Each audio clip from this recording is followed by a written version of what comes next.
So there's a budget version, and honestly, I've taken this to tournaments and done extremely well. And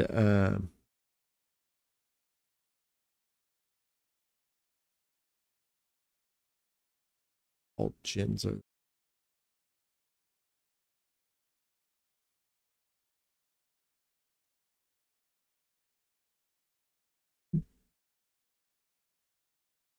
I like them all. Kind of look the same. Come on. There we go. All right. So you have your 6 and 6. You have your 2 Rengars. You have the 2 Sabotages. The 2 Punch First. The 3 Infernos. And alt Argents. Yeah, nice. Those are nice. They're beautiful cards. I love how they look. So you have here the top end, it looks like you got the 2 Dariuses, the 3 Jins, the 3 Nidalees, the 3 Pikes, the 3 Kinkus. And honestly, I use the Kinkus better than the Kaisers for my card draw. And because you saw in that last one, I must have drawn like 4 cards off the Kinku alone. And then you have Grim. He's obviously great. In this one, for me personally, I like the 3 Falling Stars. And the only time it really bit me in the butt was when I was fighting that Soraka deck. And then was like, well, okay, I can't destroy the back line. You got Thrill of the Hunt, staple. You got 2 challenges. The 2 challenges, that's your removal and your Falling Star, and they hit anywhere. So you have 5 cards out in a 40 card deck that blows things up anywhere they are, anywhere, everywhere. Challenges be a bit of a prerequisite. It works better when you have like you know, like a strong unit out. There's not like a whole ton of these strong units, but it's still really important to be able to buy, because things you want to get rid of are like Arthas, etc. What about Piercing Lights? Piercing Light only does 2 damage, 2 and 2. And I just don't think it's really that great. Piercing Light. Piercing Light. Piercing Light. 2 damage to a unit. So it's 2 damage to a unit at a battle. And that's the problem. That's your restriction right there. Is that it's at a battlefield. The thing about Falling Star is that it's just Piercing Light technically cheaper and it's better, in my opinion. Piercing Light costs more, is the same amount of power. The only benefit to Piercing Light is that, and it has to be on a battlefield. Piercing Light being defiable is bad as well. Yeah, that's one's hit me in the. You're paying 6 to do 2 less than what. That's honestly one of the reasons I really run Falling Star. You know, it slices, it dices, it does all that kind of stuff. That's really, really, really why I like Falling Star over the things. That's why we run Punch First instead of obviously the other one. We're not yeesh, so we can't counter a counter. You have Verna. You know, all these are pretty staples. The only thing I don't run is the 3 1-drop guys, the Determined Sentries. And I just feel like they don't really help this deck because you're going for more control. If you're going for more aggro, that's fine, but I'm not really too super crazy about these. Instead, I'd rather just go with more. Thing is I want to dominate front with my own battlefield, the combat tricks and moving around. We have this to, you know, people would say these are incompatible. in the deck. Because this destroys whatever's on the battlefield and destroys whatever in the back. And the thing is that they can't, it's really hard for them to coexist. That's why you have Jhin. Deck need to pit rookies? No, they don't need to pick rookies, but it really synergizes with Emperor's Dais. And when you play a pit rookie, the thing about pit rookie is that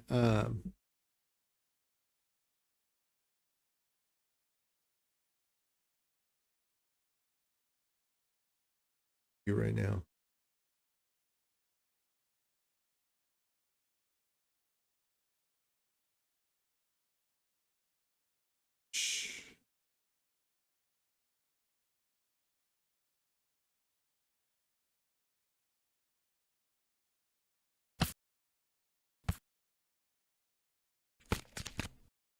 So you have turn 1, Faithful, and then turn 2, you play Pit Rookie, Faithful 3. Then you can swing in anywhere. You can pull any 2 might in and conquer it. This is when you don't have Star Spring, and then you'll just wipe the floor with them pretty much. And then let's see.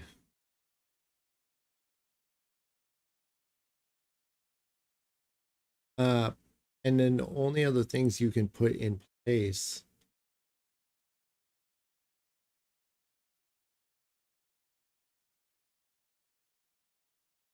yeah, so he really helps, you know, like anytime you're in a, there isn't like a lot of better alternatives. Let's say you have like Inku in your base. You need it's 2 energy. There's a 4 might, there's like a Noxus Hopeful here, right?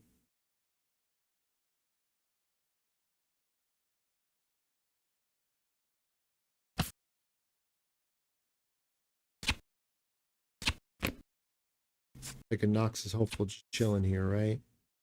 You're like, all right, well, I'll play Pit Rookie. It gets a buff, and you get to play Hero Legend. 5 might. Sense. And then when you come in with Emperor's Dais, say you play it and you go with Emperor's Dais, you can bounce it back to your hand. You can do the trick. So if you can either pay half of this cost and not have it resolve all the way, or you can actually pay the 1. Even if you're tapped out, you can still return it. Judges have ruled that that's okay, because you can do some of the cost, but not all of the cost, and you won't get the Sand Soldier, but you can still bounce it back, which is why it exists. So then you could play it again on something else, you know. All right, well, I'll give him. Or if you have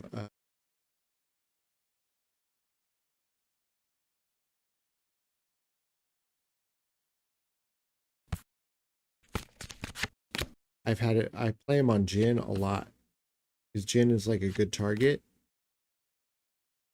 Buff Jhin. 6. Then Jhin starts moving around. It's doing all, you know, and then it's like, all right, well, I'll punch first for 1 power. Makes punch first costs. You know, you generate 1 energy, 1 power every time he moves.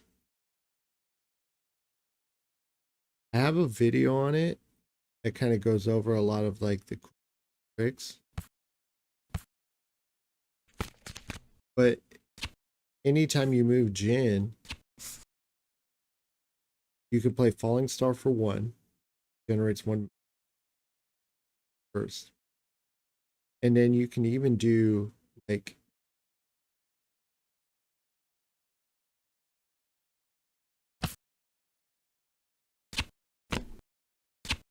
like Star Spring, right? Let's say you go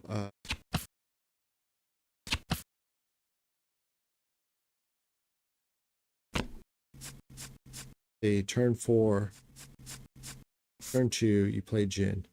Next turn. Star Spring. You generate 1/1. Use one of your power. High Pike. And then let's say they do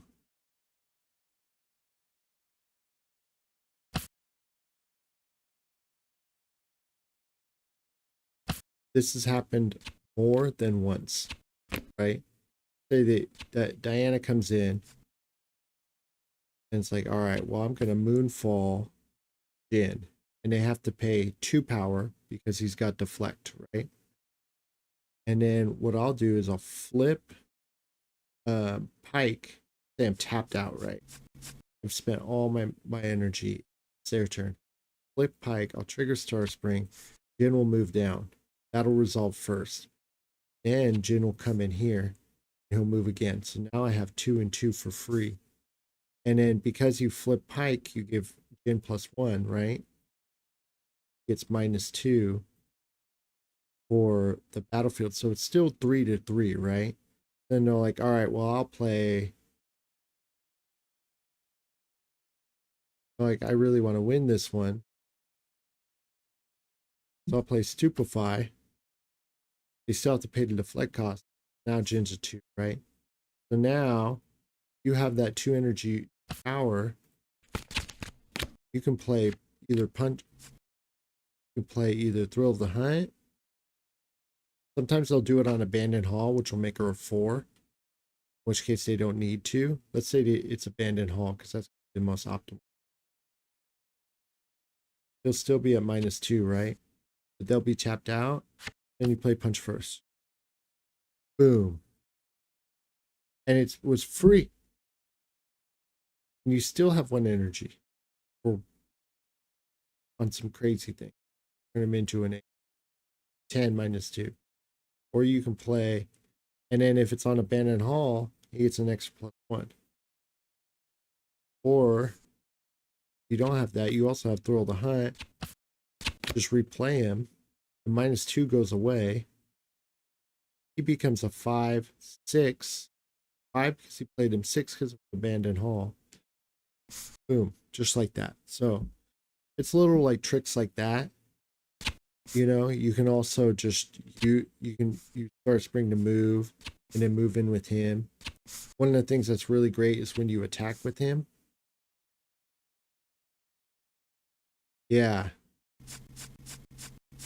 Let's say they got a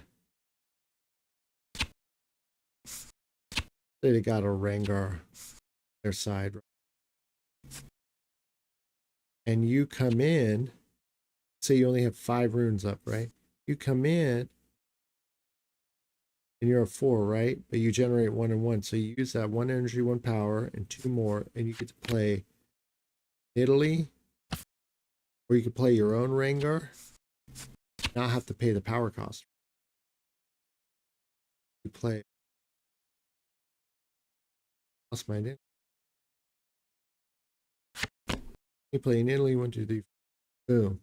Then they have to choose. Well, do I choose the ramp or do I let them draw a card? You know, it really keeps you from like de-ramping, and then you still have 3. Like, all right, well, I'll Hidden Blade Jhin. It's like, all right, well, I'll just return, you know, or I'll Hidden Blade this one. You know, just, I don't know. I'll just destroy this guy through challenge or something. Well, I'll tap that. Now it's still, you know, I still have that 3 up. So it gives you that 1 extra every single time. So you just, you know, you get creative with it. Also, what's great about Jhin,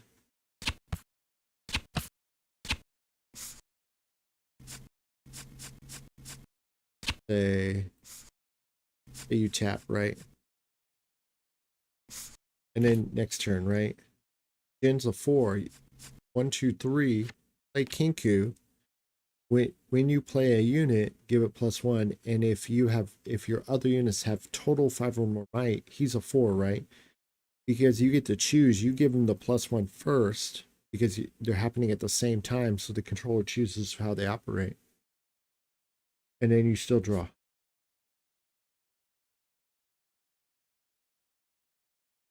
Oh, yeah. Well, I have a few videos. I would just watch the videos where I fight Ys. Honestly don't have a problem with Yi. A lot of times sometimes I'll treat him. He is really strong. It's like super unga bunga. And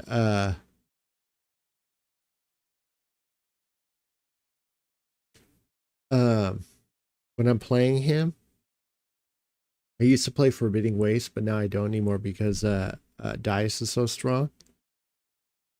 And they use the same battlefields you do. So they use all the exact same battlefields you do. But you just kind of have to play around it. And if you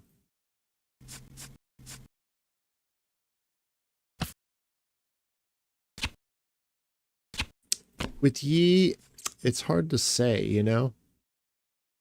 Let's see, where are some of my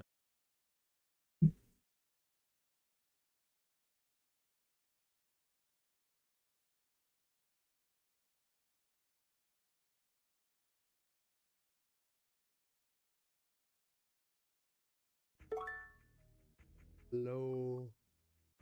I lose this one. Down. A lot of it comes down to the fact that if you have the Bayfolk, you pretty much win.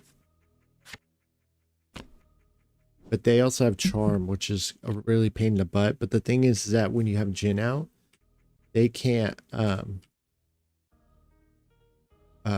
deal. They have to pay 2 power because of the deflect. And the thing is, like, you want to get ahead.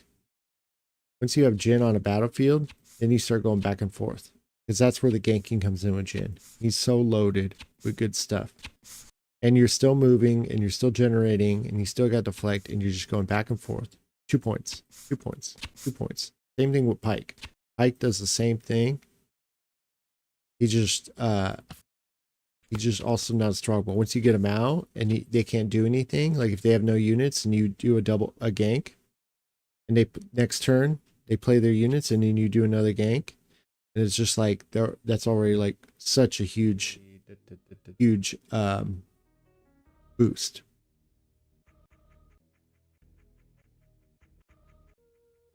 And then see, I was running if you're fighting a lot of Ys, Forbidding Waste is really good.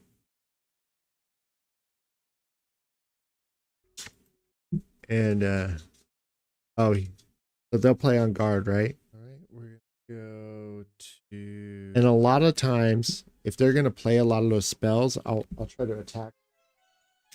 Stop it. Touch yourself. And then I'll do things like that, you know, like I'll swing in.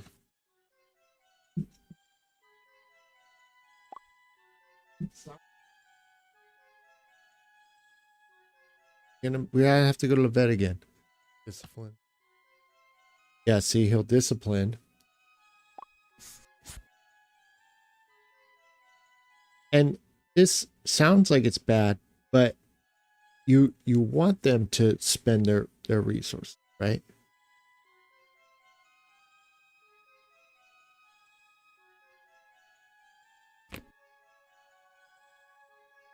Here I should have buffed him to 4. To 5. That would have been smarter. I don't know why I did that.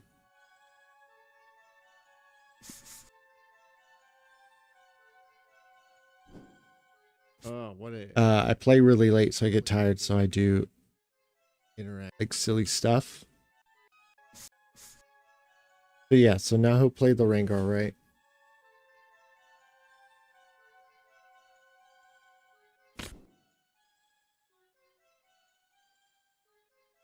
This is when I was using front.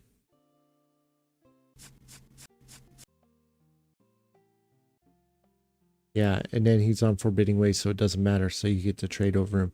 Yeah, that +2 is really tough. So, but you really just got to play around him. And if you're playing a lot of Ys, I would play Forbidding Waste for sure, because it's just gonna be better. The thing I'm sad about is there's no Star. I was using Void Seeker back then. Yeah, so that's the old deck. But eventually, there's so much green running around that it's dominating what spells you can play in the meta. So anything that doesn't have 2 power gets pretty much absolutely destroyed by Defy. So a lot of how this deck kind of slips through is from the sheer virtue of it not running like too many like spells. Like if you use this and you defy it, you're like, all right, we're still even. It can't defy this. This is the only one you got to watch out for. But you just have to play. You have to play in a way where you're forcing them to do something. You're forcing them to tap out, which can be hard, but it is what it is. If you're really having trouble with it, take out one of these guys and throw in a Bryn here. That's how I'd run it.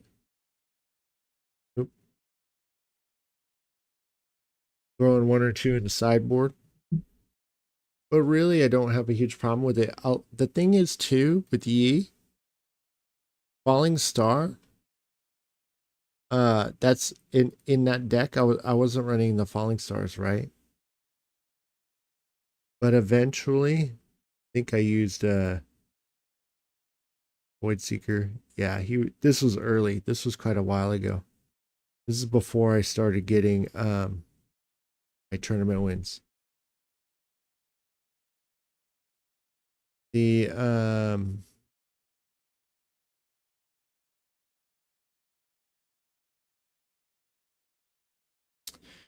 thing is, like, if you have if they have a Rengar,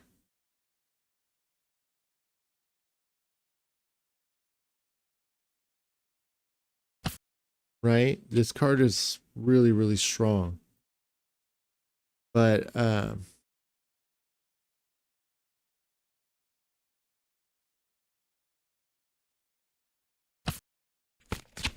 then that's what this is for.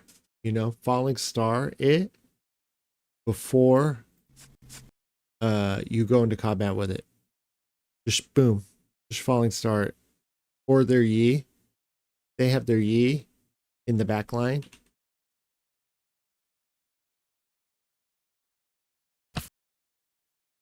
They have their Yi like sitting up here, and they don't have anything else. Like if it's early in the games, I'll just blow out the back line. You know, but Yi is really strong, so you just have to take that into consideration, and you have to play around it. And I would just get some reps in. I would just find a guy who's got Yi, and then just like push the limits. Be like, all right, well, let's see what happens when this happens. Let's see what happens when this happens. You know, it's okay. But Void Seeker's not very good. The numbers don't add up. 6 is like a magic number. 4 is a magic number, but 6 is like a magic number. Especially against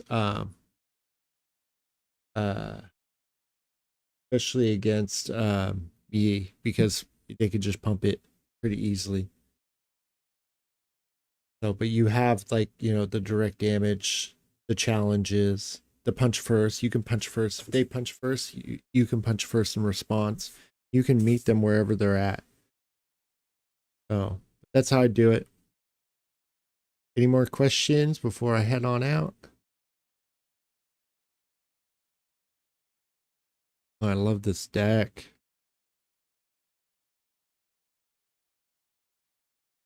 I actually want to try this one.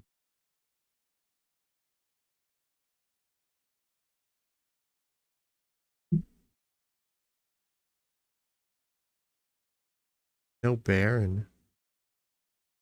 If you have any more questions, you're always free to message me. You can hit me up on Twitter, or you can hit me up on YouTube. I think they have a messaging thing now. But if you check out, you know, I have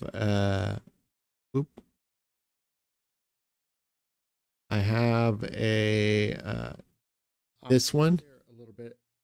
This best Rengar tips and tricks. Hands down, this one's going to tell you like so much about it.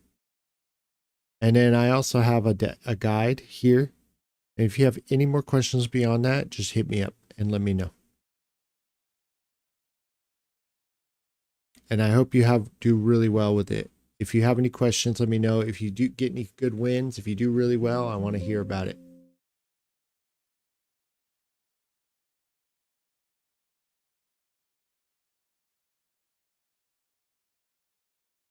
The only deck I lost to at Nexus Knights. Yeah, so you'll that'll happen. The thing is like just pay attention to how you sequence it. And if I've learned a lot. Not everyone can record their games, but I learned a lot. If there's any way you can record your games, if someone will let you, um, do that if you can. If you could like set up a little tripod in the phone, just like record or whatever, and then watch it again. I know it sounds crazy, but when you see it again, just pay attention to, because there's different lines. That's what I had to learn, because it's kind of like how I learned how to fight Set.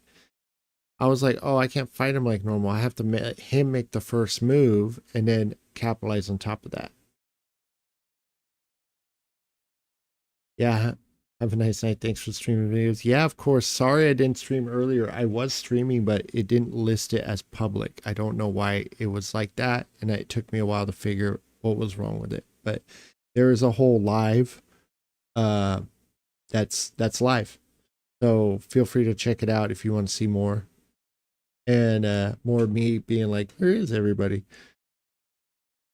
Yeah, yeah.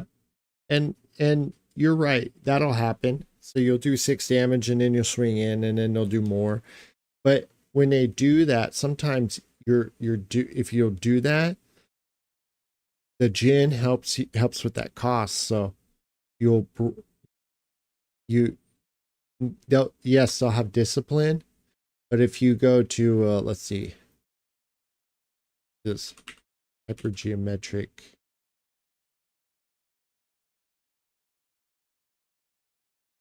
MTG. Okay.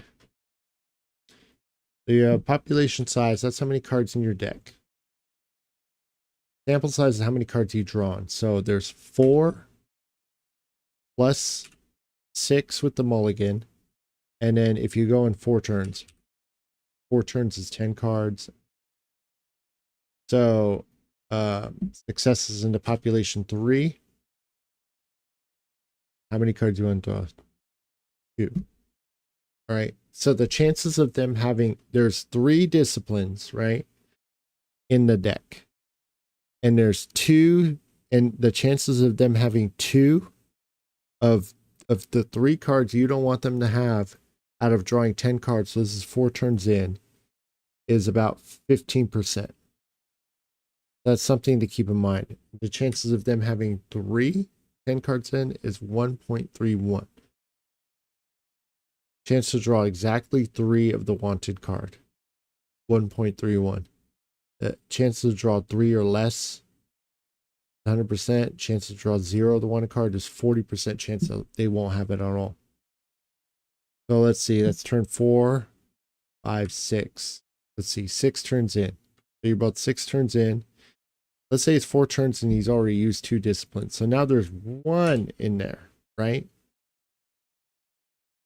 And the chances of him having 1 is 30%. Yeah. Oh, successes in the population 3. No. 1. Obviously, that's possible. I think this doesn't account for if you already drawn him. Let's say 3 in there. The chance of him having 3 is still 2%.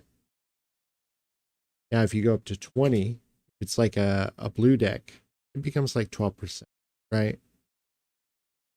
And this is because one of them's the champion, so your sample size, that's how many cards you've drawn. You start with 4.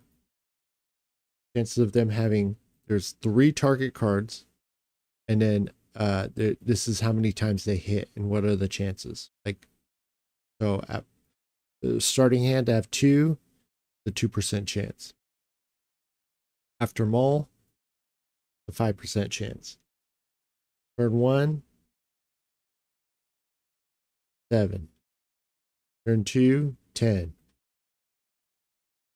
Turn 3, 4, 5, 6. About a 20% chance. So that's something to keep in mind when you're when you're making them burn their spells, right? Let's say they have on guard. The chances of them by turn 6, the chances of them having an on guard and a discipline is about 61%. Roughly speaking, right? It doesn't equate for 2 different ones, but something to think about. So when you're like 16 cards deep in the deck, right? And you can tell this. Say you're like 17 cards deep, and there's only 1 success in the population and 1 sample. You can kind of base it like that, right? Like, all right, well, there's a 40%, which is valuable information. I think it's less than that if they've already played a couple. But yeah, it's better for starting out. So 4 turns in, 3 cards. The chances of them having one of them is about 60%. So the chances of them having a discipline at turn 4 after dropping 2 cards from Mulligan, and there's 3 of them, is about 60%. So they're, the same thing for you. But that's a falling star. That's a thrill of the hunt. Chance of you having falling star 10 cards in a 39 card deck, one of them, about 60%. Same thing with Jhin. So turn 0, turn 1, turn 2, right? You have about a 50% chance to have a Jhin in your hand, which is really good. You probably want it by turn 3 because they get really aggressive once they realize how good Jhin is. And just take your time and play slow and build up, Don't try to throw yourself at them. Just plan it out. That's how I would do it. But if you record your videos and watch them, I swear it works really well. Like, I know it seems kind of weird. It was weird at first when I started doing it, but then I learned, wow, this is actually a really good way to learn. Because you see things, even I saw in the last video, something that I was like, oh man, I should not have done that. I should have done it like this. So, but yeah, John Bosley, I hope you have a good one. Twisted Rogues, thank you. And I hope you have a nice night as well. And I hope everyone has a nice night. And of course, I'll be streaming all these next 3 days, today, tomorrow, and Wednesday. And have a really good one.